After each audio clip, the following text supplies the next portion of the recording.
बोले वृंदावन बिहारी लाल की जय। वरुथनी एकादशी। धर्मराज युधिष्ठिर बोले कि हे भगवान, वैशाख मास के कृष्ण पक्ष की एकादशी का क्या नाम है तथा उसकी विधि क्या है और उससे कौन से फल की प्राप्ति होती है, सो कृपा पूर्वक कहिए। श्री कृष्ण भगवान बोले, हे राजन, वैशाख मास के कृष्ण पक्ष की एकादशी का नाम वरुथनी है। यह सौभाग्य को देने वाली है। इसके व्रत से मनुष्य के समस्त पाप नष्ट हो जाते हैं और अंत में सुख मिलता है। यदि इस व्रत को एक दुखी स्त्री करती है तो उसे सौभाग्य मिलता है। वरुथनी के प्रभाव से ही राजा मंधाता स्वर्ग को गया था।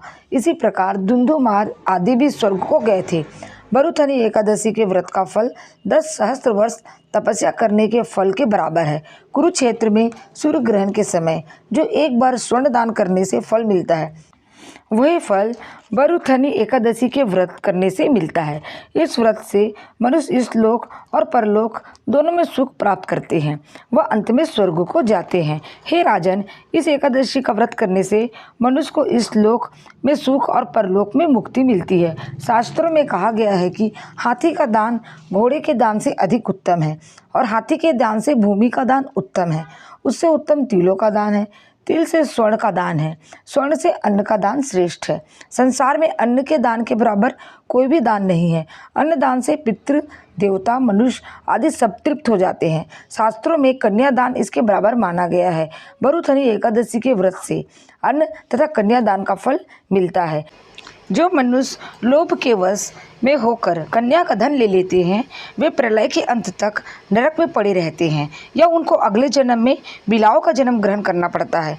जो मनुष्य प्रेम से एवं यज्ञ सहित कन्यादान करते हैं, उनके पुण्य को चित्रगुप्त भी लिखने में असमर्थ हो जाते हैं। जो मनुष्य इस वरुथनी एकादशी का व्रत करते हैं, उनको कन्यादान का फल मिलता है। वरुथनी एकादशी का व्रत करने वाले को दशमी के दिन से ही 10 वस्तुओं को त्याग देना चाहिए। कांसे के बर्तन में भोजन करना, मांस, मसूर की दाल, चना, कोदो, साग, मधु, शहद, दूसरों के अन्न, दूसरी बार भोजन करना, स्त्री संग या अन्य किसी के साथ मैथुन करना। उस दिन जुआ नहीं खेलना चाहिए तथा शयन नहीं करना चाहिए। उस दिन पान खाना, दातुन करना, दूसरे की निंदा करना तथा चुगली करना और पापियों के साथ बातचीत भी नहीं करनी चाहिए। उस दिन क्रोध करना, झूठ बोलना त्याग देना चाहिए। इस व्रत में नमक, तेल तथा अन्न वर्जित है। हे राजन, जो मनुष्य इस एकादशी का विधि पूर्वक व्रत करते हैं, उनको स्वर्गलोक की प्राप्ति होती है। अतः मनुष्य को पापों से डरना चाहिए और जो मनुष्य यमराज से डरते हैं, उनको इस वरुथनी एकादशी का विधि पूर्वक व्रत करना चाहिए।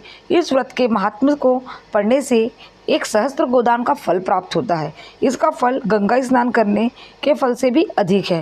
बोलो कृष्ण कन्हैया लाल की जय।